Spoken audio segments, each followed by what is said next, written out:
Jangan tertipu oleh tampilan, dari kades bertato yang hibahkan mobil untuk ambulans, sampai yang bangun kantor desa dengan dana pribadi. Mereka semua membuktikan, pemimpin sejati gak selalu harus berpakaian rapi, yang penting hatinya untuk rakyat. Di video ini aku akan membahas tentang beberapa kepala desa viral di Indonesia yang jadi sorotan bukan cuman karena gaya mereka yang unik, tapi juga karena dedikasi dan inovasi luar biasa dalam membangun desa.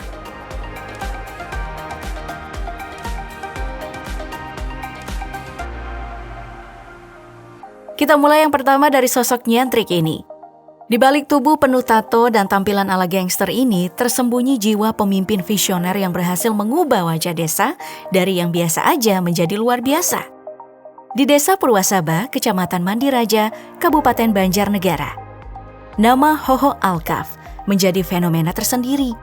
Lahir pada tahun 1988, ia merupakan anak bungsu dari 4 bersaudara dan putra dari pasangan almarhum Haji Siswoyo Siswoharsono, anggota DPRD yang mengundurkan diri demi mendukung anaknya maju sebagai kepala desa, dan anak dari almarhumah Haji Sri Hartati. Di balik tampilan tubuh penuh tato yang mulai ia ukir sejak SMA, Hoho Alkaf ini menyimpan semangat pengabdian yang luar biasa. Meski masa remajanya pernah diwarnai oleh kenakalan, tawuran, mabuk, dan kehidupan ala gangster, Hoho perlahan berubah. Titik balik hidupnya datang saat ia menikah, memiliki anak, dan kehilangan kedua orang tuanya. Ia pun memutuskan untuk memperbaiki hidup dan mendedikasikan diri untuk masyarakat. Sebelum menjadi kepala desa, Hoho adalah pengusaha sukses di bidang jasa konstruksi dan penyewaan alat berat. Ia menempuh pendidikan sarjana di Universitas Sultan Agung Semarang dan melanjutkan S2 di Universitas Jenderal Sudirman. Sejak menjabat pada tahun 2019, ia sukses mengubah wajah Desa Purwasaba. Jalan desa dibangun hingga ke pelosok. Hadirnya peternakan ayam modern, kolam lele dan nila dengan sistem air mengalir, hingga wisata kolam renang dan penangkaran rusa. Yang mengejutkan, Hoho bahkan menghibahkan mobil pribadinya untuk ambulans desa dan menggunakan uang sendiri untuk pembangunan.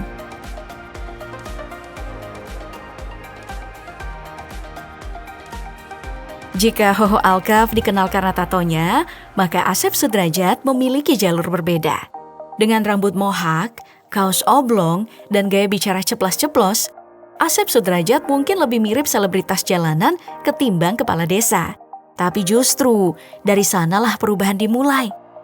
Asep Sudrajat, kepala desa Cikaramas, Kecamatan Tanjung Medar, Sumedang, menjadi sorotan nasional bukan hanya karena rambut mohaknya, tetapi karena kinerjanya yang langsung menyentuh warga. Sebelum menjabat, Asep adalah warga biasa yang aktif di organisasi kepemudaan dan relawan sosial. Ia naik menjadi kepala desa lewat mekanisme PAW setelah kades sebelumnya mundur akibat skandal. Dalam 5 bulan kepemimpinannya, Asep menunjukkan gebrakan. Ia menghidupkan kembali program pertanian, meluncurkan mobil siaga, hingga memasang CCTV demi keamanan desa. Lewat akun TikTok @kadesmohak010281, Asep mendokumentasikan aktivitasnya secara jujur dan apa adanya. Ia tidak segan terjun langsung ke got, membantu warga sakit, hingga menggali makam. Tanpa kendaraan pribadi dan tinggal di rumah sederhana, gaya hidup Asep ini mencerminkan kesederhanaan dan integritas. Desa Cikaramas yang dihuni 5.500 jiwa kini perlahan berbenah dengan target hot mix seluruh gang pada tahun 2024. Meski tampilannya menuai pro kontra, warga menilai kerja nyata Asep ini jauh lebih penting daripada penampilan. Gaya boleh beda, tapi hasil tak bisa dibantah.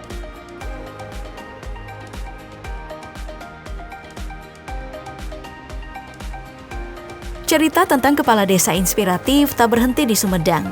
Di Kabupaten Batang ada sosok yang tak kalah fenomenal, yang tanpa tato dan tanpa mohak, tapi punya mimpi setinggi 8 lantai. Untung, Kepala Desa Sembung di Kabupaten Batang menunjukkan dedikasi lewat gebrakan monumental, yaitu membangun kantor desa 8 lantai setinggi 35 meter yang kini jadi ikon desanya. Sebelum menjabat sebagai Kades, Untung adalah pengusaha lokal yang sukses di bidang pertanian dan pernah mengenyam pendidikan di STM. Ia dikenal sebagai figur pekerja keras dan visioner, serta dekat dengan warga karena latar belakang keluarganya yang sederhana. Ketika ia terpilih jadi Kepala Desa Sembung, Kecamatan Banyu Putih, Batang, Untung membawa ide besar. Kantor desa itu harus menjadi pusat aktivitas dan kebanggaan bersama. Nah, tanpa menunggu dana dari pusat, ia pun menggalang dana CSR, sumbangan warga, dan menyisipkan dana pribadi, akhirnya mencapai total 1,5 miliar rupiah. Gedung 8 lantai yang ia bangun dirancang menyerupai Tower Zamzam di Mekah. Setiap lantai punya fungsi yang berbeda, dari kantor Karang Taruna, museum desa, hingga gardu pandang berteropong. Warga yang mayoritas petani menyambut baik inisiatif ini sebagai simbol kemajuan.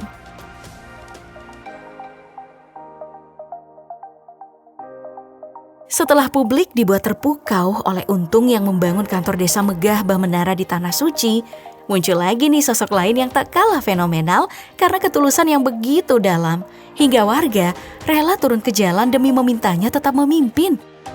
Adalah Gaguk, Kepala Desa Kali Asri, Kecamatan Kalipare, Kabupaten Malang, Jawa Timur. Pria kelahiran 1972 ini sempat menjadi sorotan nasional bukan karena skandal, melainkan karena dicintai warganya secara ugal-ugalan. Ketika ia memutuskan tidak mencalonkan diri kembali sebagai kepala desa, ribuan warga pun turun ke balai desa untuk memintanya maju lagi. Aksi ini bahkan viral di media sosial karena menjadi bukti kecintaan masyarakat pada pemimpinnya. Sebelum menjadi kepala desa, Gaguk dikenal sebagai pengusaha sukses di bidang pertanian tebu.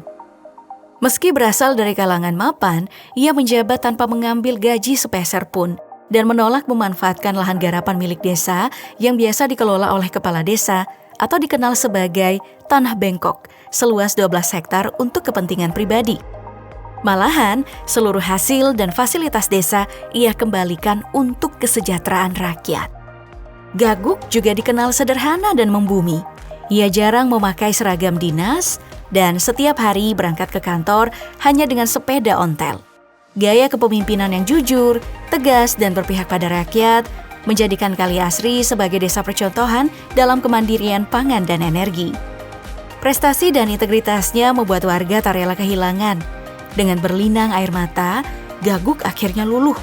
Di tengah sorak-sorai ribuan warga, ia mengucap bismillah dan menyatakan kesediaannya mencalonkan diri untuk periode kedua.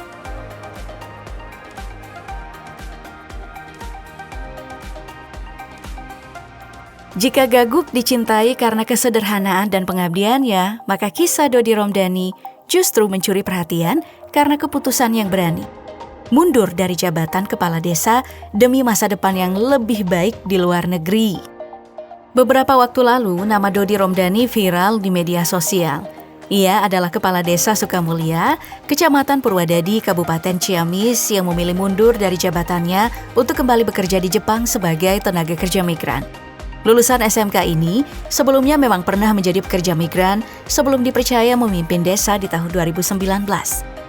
Dalam satu periode jabatannya, Dodi dikenal sebagai sosok yang rendah hati, dekat dengan warganya, dan punya gaya kepemimpinan yang membumi. Ia bahkan berhasil mendorong digitalisasi administrasi desa yang membuat Sukamulya meraih penghargaan tingkat kabupaten. Namun dengan gaji kepala desa yang hanya sekitar 2,5 juta rupiah per bulan, Dodi merasa harus membuat keputusan besar demi kesejahteraan keluarganya. Ia pun menolak perpanjangan masa jabatan 2 tahun dan berangkat ke Jepang pada 17 November 2024. Gaji hingga 30 juta rupiah per bulan tentu sangat menggiurkan. Tapi kisahnya tak berakhir bahagia. Setelah 2,5 bulan bekerja, Dodi terpaksa pulang pada 18 Januari 2025 karena kondisi fisiknya yang menurun. Cuaca ekstrim berupa badai salju dan infeksi kulit membuatnya tak mampu melanjutkan kerja. Kini, ia kembali ke kampung halamannya di Ciamis, membawa cerita yang bukan hanya viral, tapi juga memilukan. Dukungan warganet tetap mengalir melihat perjuangannya sebagai cermin realita kerasnya hidup di negeri sendiri.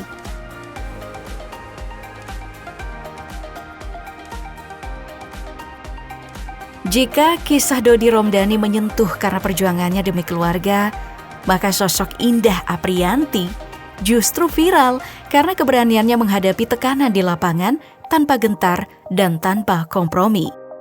Ia adalah kepala desa Ciasem Baru di Kabupaten Subang yang menjadi perbincangan hangat usai videonya melawan pria yang menolak perbaikan jalan viral di media sosial. Video itu diunggah langsung oleh Indah melalui akun TikTok miliknya @nengkades dan menuai lebih dari 900.000 penonton. Dalam video tersebut, Indah berdebat sengit dengan seorang pria yang mengklaim mewakili masyarakat dan menolak proyek perbaikan jalan. Tak gentar, Indah justru menantangnya untuk membuktikan klaim tersebut dengan mengumpulkan warga. Keberanian itu membuat banyak warganet menyebutnya sebagai emak-emak Subang yang melawan preman. Namun di balik aksinya yang viral, Indah adalah sosok berpendidikan tinggi. Ia merupakan lulusan Fakultas Hukum Universitas Indonesia Angkatan 2021. Masuk ke dunia pemerintahan sejak usia muda, Indah dikenal karena gaya kepemimpinannya yang lugas dan langsung turun ke lapangan. Sebagai kepala desa, ia fokus pada infrastruktur dan pemberdayaan pemuda. Desa Ciasem Baru sendiri adalah desa pesisir yang sebelumnya minim perhatian, namun di bawah kepemimpinannya mulai mengalami perubahan signifikan, termasuk pengaspalan jalan kampung dan peningkatan layanan digital.